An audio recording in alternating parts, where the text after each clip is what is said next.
All right, ladies and gentlemen, how is everybody doing today? I hope everybody's doing well. Before I speed off to work, just want to give a quick overview of the Release the Snyder Cut campaign, how it's going, the movement, etc.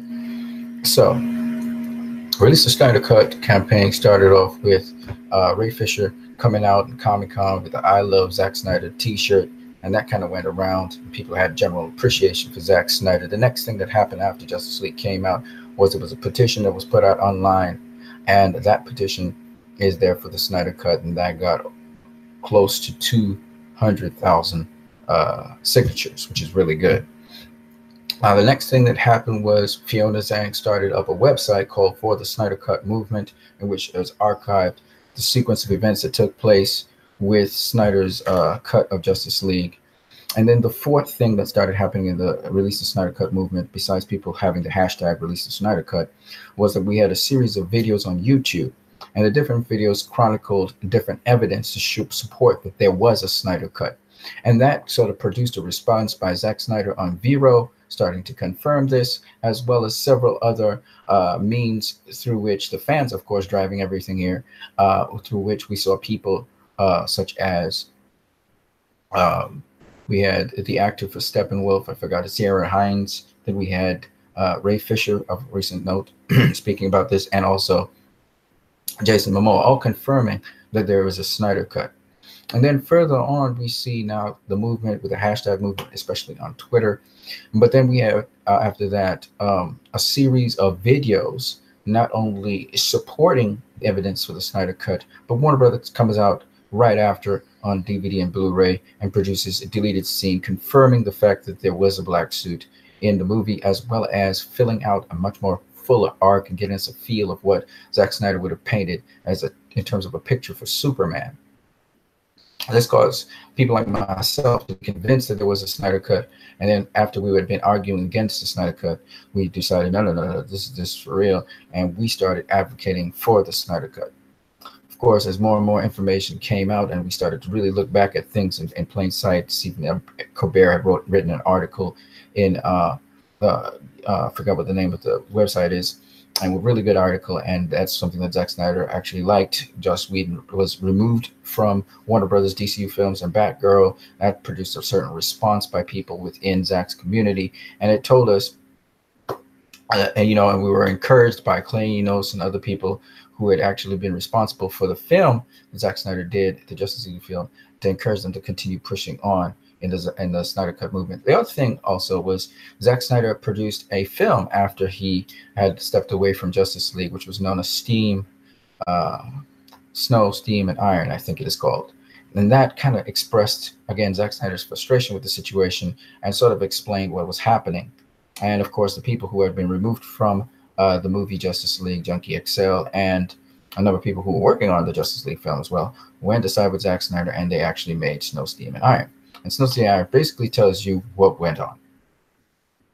Now, very interestingly, while all of this is going on, there's this big Twitter amalgamating of people who are really starting to stir up behind Zack Snyder, really support Zack Snyder. But before that, I must also make mention to the movement to Burbank Studios and Warner Brothers by people who had also supported Justice League and then came to ask that the movie, the Snyder Cut of the version of the movie be put out. So they came and asked Warner Brothers also in their Warner Brothers lot in Burbank, California.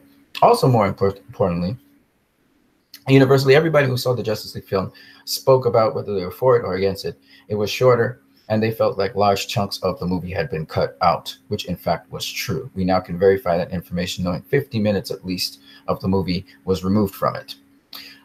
So all of this put in context helps us to understand. And then, of course, certain people commenting on Zack Snyder's longer films, I believe it was a stunt, Ben Affleck stunt coordinator or stuntman, was playing the Batman in the film.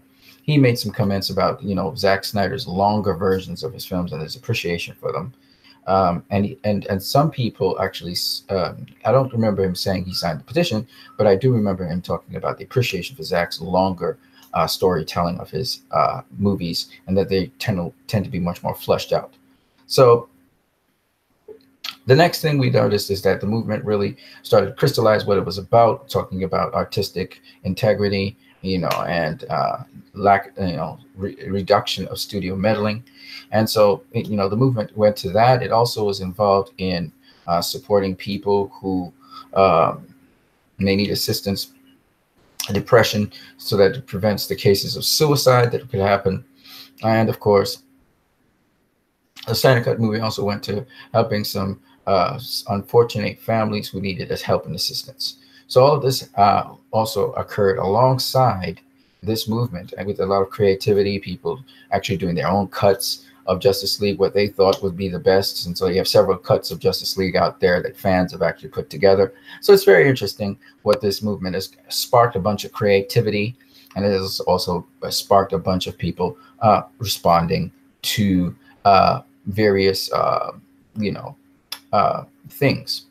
Now, in the process, when I joined the Snyder Cut movement, and I speak with Fiona and some other people, I've been attacked also for once, first of all, being somebody who had supported the Justice League movie while it was in theaters and even in the DVD. And then I was attacked again when I started to expose certain people who were just kind of rabid and hating, and some of them even being Marvel fans, I realized, cloaking as if they're DC fans. And it's really interesting seeing these people try to move amongst the DC populace. But more importantly, something which I really realized was that a lot of people, it sparked a lot of people now being able to express what they loved. And so it has actually sparked off now another wing from this called Film Exiles, which you can check out on Twitter, of which we have some of the people in the Snyder Cut movement now being part of that. And I thought that was very interesting. But hopefully we can go to the next levels. Now, other than that, we now have a series of polls on Twitter, a series of polls that now have been put out, and they've had various degrees of output. And I've shown you several of those polls in my last video there. So I wanted to show you all of these things just to keep you up to speed with the Snyder Cut movement. The snail mail campaign was sparked off, and that snail mail has also gone to Burbank Studios in California to Walter Hamada. So all of that mail should be on its way. Those of you who have not sent snail mail and you still want to send your snail mail, do not hesitate. If you need the address to which you have to send your snail mail, if you need a template for how to send your snail mail, I can show you that I can show you it right now. So let me show you it right now as I'm here with this video.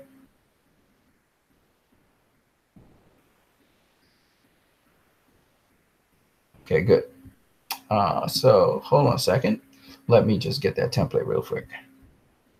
So you guys can see that.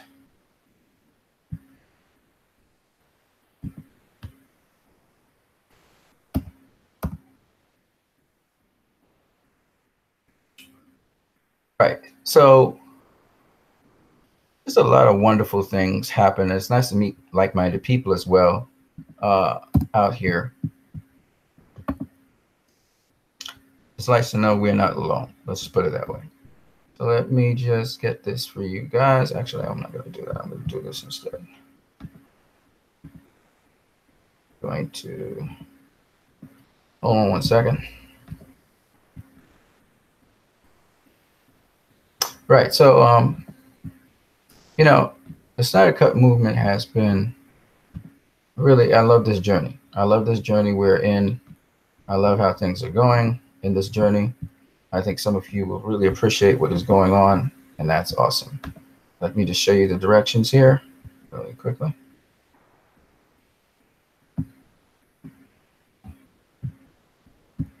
Okay.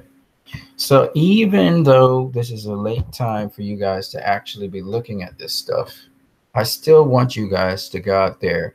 Here is the template for your snail mail, and you can just freeze the screen right now and look at it. Okay. You froze it? All right, cool. And then you also have to know which address you're posting to. This is your address right here.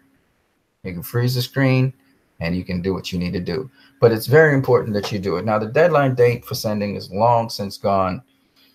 Mail is already going into Warner Brothers Studios, which is a lot. But it's still important that you send your letters. Some of you did not tweet out that you sent your letters or some of you did tweet out with a different hashtag. So I only have 118 letters that I saw in tweets. I didn't get to all of them, so there's probably much more than that I saw tweet out with the hashtag release the Snyder Cut. There are letters that have been sent out without that hashtag as well and tweeted.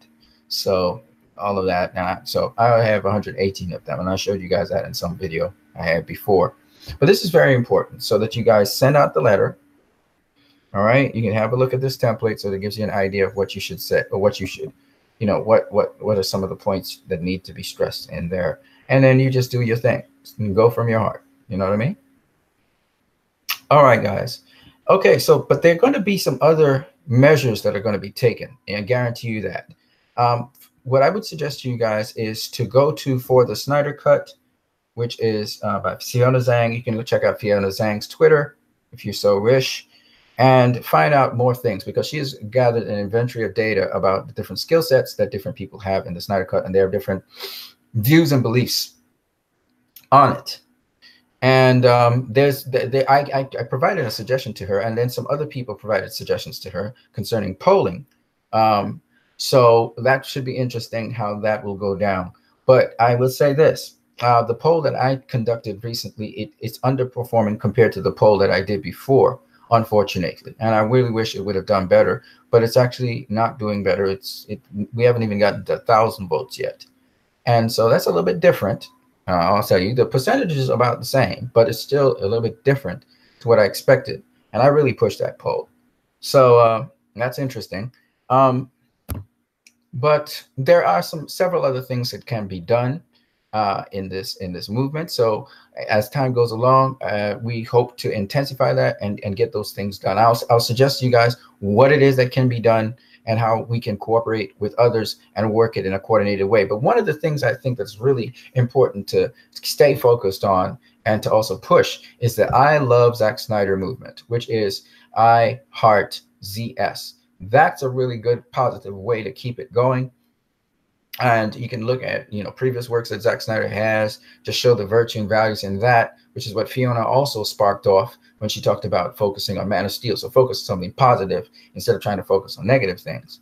The other thing that I think is important to this movement, and again, it has to do a lot with numbers and figures, but what we learned from the Fountainhead is it's not so much about populist opinion, about following what you think creatively is the sensible thing. So here's what we can do as fans of not just, if you want, Zack Snyder's movies or fans of the DCEU film so far, what you can also do to push these films forward and to sort of make sure that, you know, you express yourself and your passion and love is find some of the best scenes and either make a video, tweet it out, or, you know, send it out on Facebook or on social media. Send out the best moments of whatever DCU film or whatever Zack Snyder film you thought was great that people may have misunderstood. For instance, a good example is Sucker Punch. Sucker Punch is a movie, for those people who don't know, about this young lady who is kind of a victim of a tragedy. She was really trying to keep her sister from being abused by her uncle,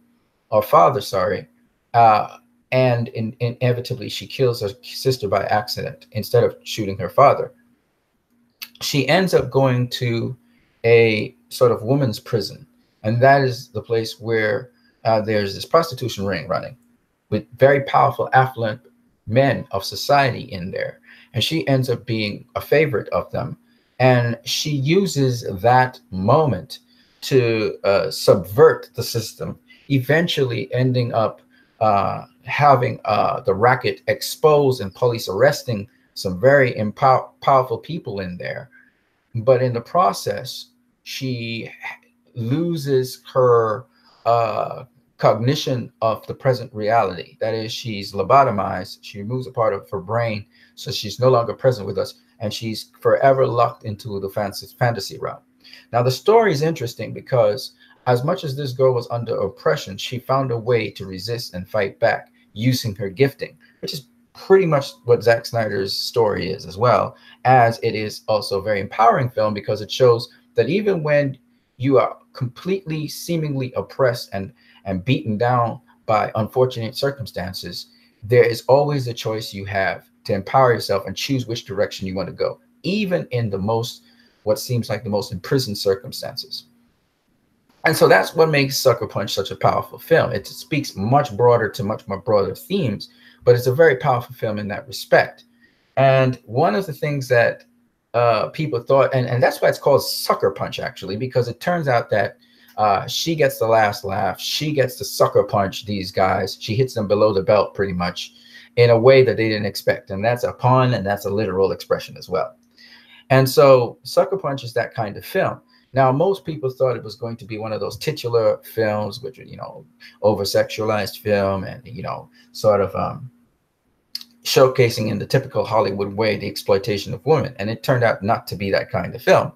And then it used the elements of manga in it, that was beautiful. Zack Snyder seems to always like these Asian influences. Like, he also talked about the Seven Samurai, etc. So what I liked about Sucker Punch, and what makes it very interesting, is the psychology of it, of course, and then, of course, the deeper underlying things. I just gave you the basic storyline. There's a lot going on in that story, especially psychologically speaking, because there's Baby Doll and there's the other girl in that story. It's a very interesting story, okay? And the multiple people are actually different aspects of the girl's ego, id, psychology. So it's a very interesting story. And if you really look at what's happening in the fantasy, you understand what's happening in reality, what was really going on. And he actually spells it out towards the end of the film so you can understand. Now, he's going to put out a director's cut of Sucker Punch, which is a little bit more graphic. That is to say, it's going to be a little bit more explicit, because you're going to see, he's going to mesh the fantasy with reality a lot more. So you can actually see what was happening in fantasy and see what's actually happening in reality. And man, that girl, she put up a ruckus in there. All right. When they were resisting, and she got a band of women behind her and stuff. It's very interesting. All right. So it might be more explicit, the Sucker Punch that Zack Snyder may get, because he has a cut of it, another cut of it. So I'm looking forward to that as well. But getting back on topic. So that speaks to a bigger theme, because I always believe that if I were to do a channel is as important as the themes that we speak about. So I'm going to speak about a theme that not much people pay attention to or think about. The theme is called pest. Okay? Pest. And I'm going to show you how, by minimalizing and even villainizing something, you can now give a rationale for doing things which otherwise would be unethical. All right? So the theme now we're going to talk to you guys about is pest. And then we're going to wrap it up. So let me come out of this.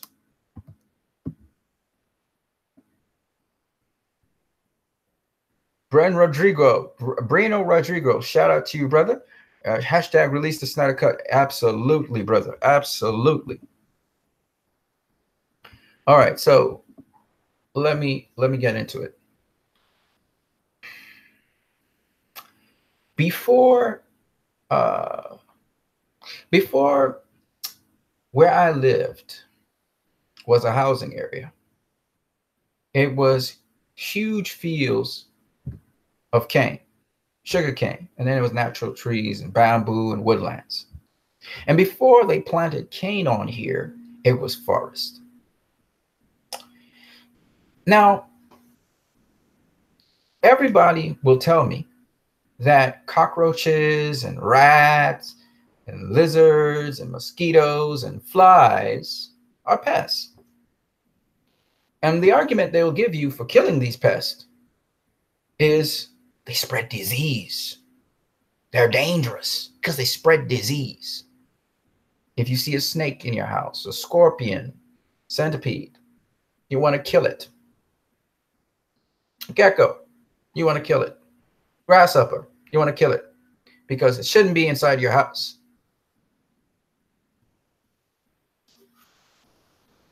Did I read scripture? I didn't I? Okay, let me read it.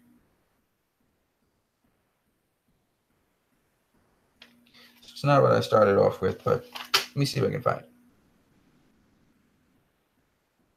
Okay,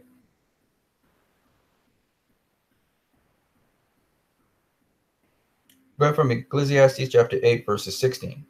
When I applied my heart to know wisdom and to see the business that's done upon the earth, for there is neither day nor night that seeth sleep with my eyes, then I beheld all the work of God that man cannot find out, the work that is done under the sun. Because a man labors to seek it out, yet he shall not find it. Yet further, though a wise man thinks to know it, yet he shall not be able to find it. Chapter 9, verse 1 says, for all of this I considered in my heart, even to declare all this, that the righteous and the wise and their works are in the hand of God. No man knows either love or hatred by all that is before them. All right, so let me stop right there. So I just wanted to leave that there before I go into this very interesting topic of pests. See, we don't know everything. And there's a lot of times where we turn a blind eye to certain things. Before the United States was as it is today, it was occupied by a peoples. The Americas was occupied by peoples, different tribes of peoples, Caribbean, everywhere. These peoples, they call them Taino, they call them Native Americans, they call them whatever they want to call them. But these people were a little bit different to the people of our day and our time, like us. They were different in that they lived in harmony with nature. They had only killed what they needed to eat, and they lived in balance with the world around them. I want you to understand what I'm saying. With the westernization of the world, this sort of idea of living in coexistence with nature has disappeared and has been replaced by dominance that humanity feels because they are the center of the universe, that we are what count and what matter. Nothing else is as valuable as at least living, that we get to say what happens. Not understanding that our dominance of nature is supposed to facilitate it. Now, I want you to listen to my thread of thought because it's not crazy at all. See, when the Europeans went into any New World country, whether it was Mexico or wherever, they plundered the resources and plundered the people. Go and look at your early American history.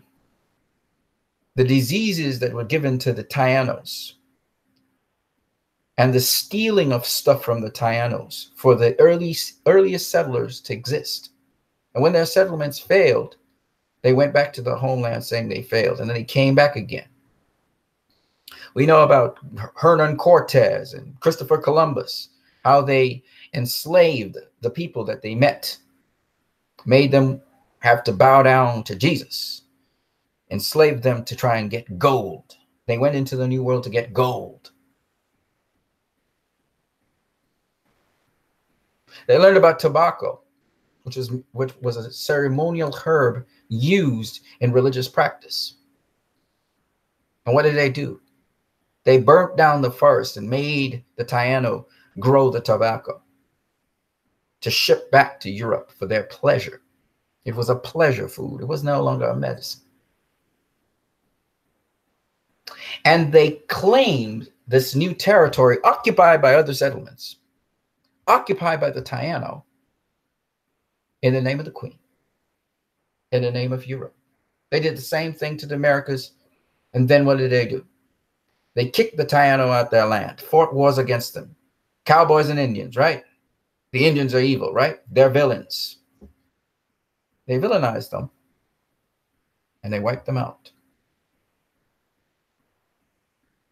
Geronimo being one of the last great warriors to resist. But you would think that the Europeans are bad people. The white man came and dominated the world, and the white man is evil. Because, of course, he enslaved a whole race of people and had them pick cotton. When he failed to get the Taino to do so because they were dying out. When he imported all of those Asians in, those Chinese to build his railroads, tricked them. In the Caribbean, the East Indians were brought in as indentured laborers to work the canes after the emancipation of the black slaves. Bondage. But I want to show you something else. And it's a product of westernization. The Eastern philosophy is still somewhat in harmony with nature. But if you look at how westernization works, man just walks into a territory and claims it as his own, forgetting that there's life there. Besides the trees, there's wildlife, there's animals there. The rats that you call rats that are filthy and vermin, guess what? They were there before you came there. And they used to live in the fields. They never used to feed off your trash and sewage that you now dump all over the place. And then you call them the attractions of vermin and pest. You call them pest for being in the place they for generations walked. But you changed. You just came in, you never told them, you never asked them if you could live in harmony with them and put down your little hut or something. No, you just came with concrete slabs, rooted up their homes, destroyed all their stuff. And you just slammed down concrete houses. And you reshaped their world. You never asked them. Nobody ever talks about this. And I thought, cockroaches. There's billions of cockroaches in the wild. How come nobody gets sick in the wild? They're not called pests. They're not called vermin. There's zillions of ants out there. What do these animals do? They try to live. They try to eat. They try to grow with their families and live. But if they come into our claim space, because I bought this land, all of a sudden they're pests. And it's interesting that that sort of westernized attitude is the same attitude we have towards even human beings like ourselves. If a human being, a black person, for instance, goes up into an all-white neighborhood that's upper class, the police would come saying, "What are you doing here, vermin? You don't belong. You came here to steal, pillage, and kill." But guess what? That's what you do when there's a cockroach in your house. You take out the spray and you're ready to kill that sucker, right? Because it's considered by you a pest, a villain. The animal's just looking for food. Now, if you don't want it to come in your house, all you got to do is make sure your food's not available and it won't come snooping around. Sometimes they come in your house for shelter. Centipedes, snakes, they come in your house because it's warmer than outside. They're looking for an opportunity to survive. They didn't come because of you. You ain't that important. And it's these things that I thought about. Why am I killing a life I've never created? As a scientist, I always think about life, how valuable it is, because none of us, even though scientists have assembled cells and got them to work to some degree, limited amount of workability, they've never been able to create a cell. Life is precious. And who am I to take a life that I don't know how to create? And I think about this all the time. Now, I know in the wild, it's the survival of the fittest, and, you know, things go up and down, and animals will survive however they can. But at the same time, the villainization of animals for our own doing, we cause them to be the way they are, I find unfair. And just as how we villainize people, human beings, saying, "Oh, 400 years, get over it." You know, 400 years of slavery, get over that. And you're the people, you're the descendants of the generation that's caused this and is still maintaining it, that insensitivity. It's the same thing with these animals as well. No, it's just a pest. Shouldn't be there. We're going to kill it. It's just amazing how when you have a certain mindset, how you easily justify atrocious acts, things that are just wrong. And you don't even bat an eye to think about it. And yet it takes a lot more effort, a lot more thought, because the same vermin you call pests, they're important for the ecosystem, for the little bit of greenery that you got around you. If the rats don't burrow into the ground and dig around, the soil doesn't get aerated. And that leads to poorer soil over time and even leaching of nutrients. See, rats have their place in the ecosystem. They control and also maintain the balance between animal life and getting out of control, like worms. As much as worms are good, worms are not perfect, right? Even the earthworm, as perfect as it seems, too many earthworms are not good. And so these rats take care of things like moles. You hardly see moles, right? But they're around. They take care of things like moles and crickets, locusts, you know, all the small animals, even some birds, rats take out. And so it's very important to understand the purpose of rats in the ecosystem. They also feed on things like berries and fruits and all kinds of stuff, okay?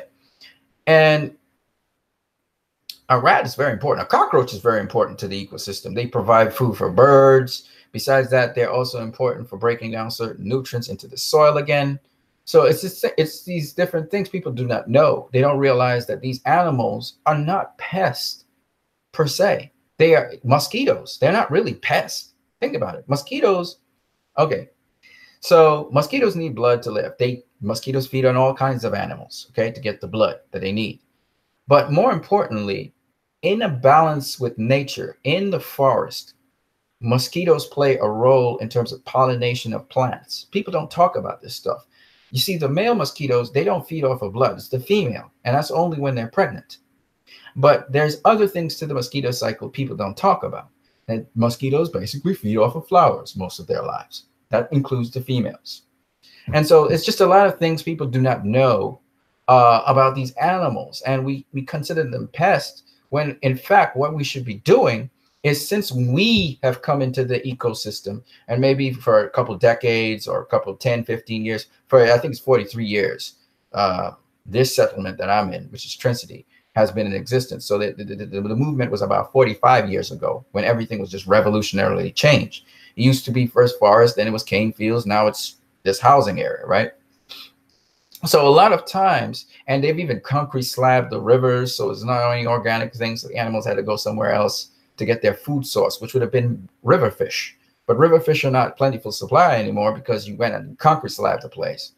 So what happens is some of your wildlife has gone away. You got some birds still remaining. You got the rats, the mice, the moles, the crickets, the earthworms, the worms, the other types of worms, and all that kind of stuff that lives in your system, but still not to the extent that it used to be. Now, the interesting thing about what we call vermin, termites and etc., all those animals, is they're only vermin as far as it comes to us as human beings thinking of them as vermin. But if you were to go into a deep habitat, whether it's a woodland or just anywhere where there's greenery, you're going to find all the above.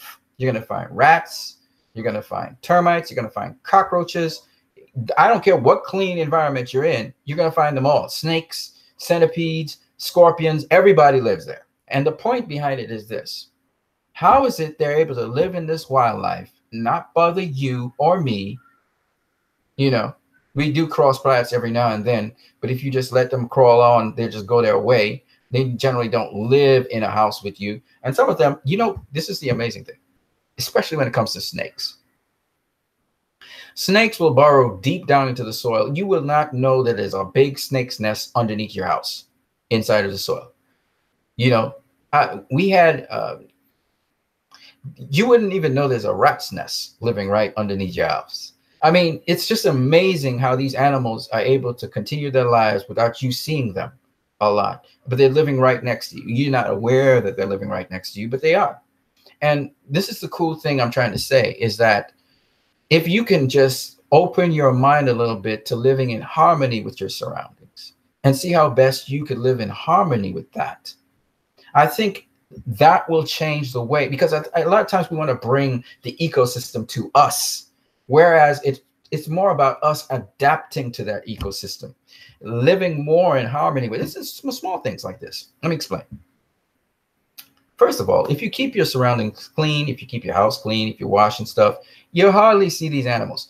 But there are frogs living in your yard that you're not even aware they're there. There are snakes living in your yard. You don't even know they're there. I mean, there's stuff going on that you're just not aware of because they move around at different hours to you. And then they sleep in the day and you're not aware they're there. So it's not, again, there's a lot of stuff that goes on in the ecosystem that you're not aware of. So what I would suggest is, if you don't want flies to come into your house, especially your kitchen area, then very simple. There's certain seasons of the year when they will come around. But for the most part, all you got to do is keep your kitchen clean. You keep your place clean. Animals are not going to come in because they're looking for food. Most times animals are looking for two things, either food or shelter. They want shelter from outside, whether it's because of predators coming after them, so they dive into the nearest place, or it's because, it's warmer, so they come in. All right. And what I've learned about cockroaches, which are very interesting, is a cockroach, more than likely a cockroach has been all over the place, right? But they clean themselves pretty regularly, like rats. But the thing about cockroaches is they will want to go, and they're smart. They're smart enough to know they can't come in the day. So they usually go very late in the night, somewhere near to morning. They're coming in to get whatever they can get. And so you'll see them in your garbage can, mulling around, okay? So they're smart. They're smart. They understand their greatest chances of survival. Now, ants are a little bit different. Ants they're always looking for food. And man, they risk their life to get to food. I mean, I've seen ants in places that, man, they just gonna get killed. I mean, I know I've killed my fair share of ants, and they've been scavenging for food to bring back to carry to the other ants so that they can give the young, so that they can feed and all that kind of stuff. It's just crazy. Ants are incredible animals. They risk life and limb every single day. And a lot of them don't come back. All right. But the point anyway is this, that these animals, they will not be coming around if the motivation is twofold, which is security, protection, even if it's temporary. All right. Spiders, you see spiders in your house, spider webs. You know why? Because they're getting food. They're looking for food. So they set up their webs in a place where they can get food, but yet not a lot of predators will come in and take them out. Okay. They got to think like that. So that's why you see these animals there. So what do? If you don't want an animal in a certain area, you don't have to kill it. There are two ways to go about it. You can discourage them by destroying their nests, so they have to rebuild and rebuild and rebuild, and they get fed up, they'll leave. Or the other way to do it is you can actually use certain compounds which will immediately repel them. They just don't like those compounds, so they'll leave. Okay?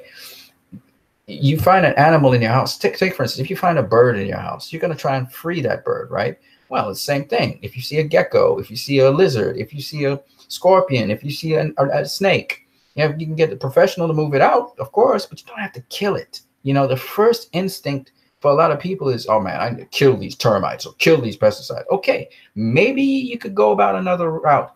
There's another way to get termites not to go into wood. There are certain chemicals which are just natural repellents for insects. They're insect repellent. That is, the insects, termites, all these things, once they smell that thing or they see that chemical, they're just not coming around. Okay. And these are the non-lethal ways to keep animals, to keep that boundary between yourself and animals, and so that they don't come at you. All right. They don't eat up your wood. You don't eat up your stuff.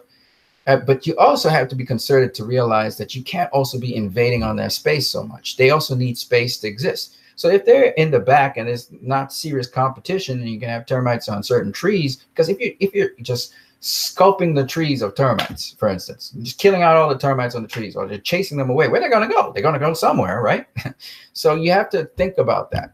And always we think of pests as something that needs to be killed. I think we need to change our paradigms and how we look at pests, quite frankly. And for those people who think, I wanted to talk about this because I think it has to do with the mindset of things.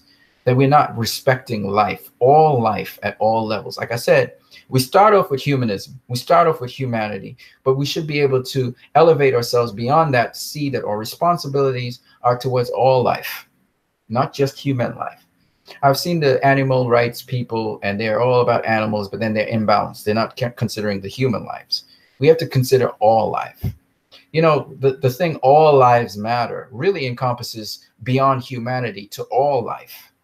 And it just so happens that Black Lives Matter is a subset of that, but also animal lives matter, plant life matter, you know, you know, all life matters, because none of us can make life like that. So I wanted to share that with you guys because I thought this was a video that can go a little bit further out, just kind of expand your mind a little bit. I know that Hindus kind of understand and appreciate some of what I'm saying. Some Buddhists understand this as well. But, you know, I know it's a gradual process for people to think about these things, but I'm just thinking that this is food for thought for you guys. All right, guys, I hope you guys have a great one. Let me just see what you guys are saying in the chat section, because I'm pretty sure somebody's saying something. W. Mir, Mr. Hamada must have received the letters by now. Yeah, absolutely. He's receiving some of, at least, I don't know if he personally is receiving it, if his office is receiving it, but I'm pretty sure the letters have started coming into him. How many letters have arrived? I don't know. Some of them will come late. I know mine is going to come late. So we'll see how things pan out, W. Mir. For the rest of the Snyder Cut people, I just wanted to recap everything. If you haven't seen this video, you can go ahead and look back at it. This is the details on what happened with the Snyder Cut movement. I got to get out of here, guys. I got to go run some errands, get some things done. But I hope you guys enjoyed this. DJ Lost and Found says, thanks for recommending Sucker Punch. Oh, yeah, Sucker Punch. Sucker Punch is a very awesome movie. You know, Zack is, like I said, we need to have that. I love the Zack Snyder movement. Okay. My wife turned out to love it. Oh, you really? That's awesome. That is cool. That's cool. There's a lot more to it. I just kind of just talked about just a little bit about Sucker Punch, really. I haven't really gone into much detail. Oh, by the way, shout out to Tommy Temper. Tommy Temper, thank you so much for donating to my channel. He hasn't quite as yet donated, but he wanted to donate, so he contacted me in private and on Facebook, and you guys can do the same. Unfortunately, you cannot contact me on YouTube. You'll have to contact me either on Twitter or on Facebook, and I can give you all the details. I collect payments via Western Union and MoneyGram, and I do it for both channels. I also have a boxing channel, which I will try and, you know, get back into the boxing. I've been kind of following boxing, but not really that much these days. Okay. All right, guys. So I hope you guys have a great one. It's great to hear that your wife enjoyed Sucker Punch. Another movie which I think your whole entire family will enjoy, DJ Lost and Found, is The Owls of Ga'Hoole. It's let me get the proper name for it for a second here so that you guys can see what it is.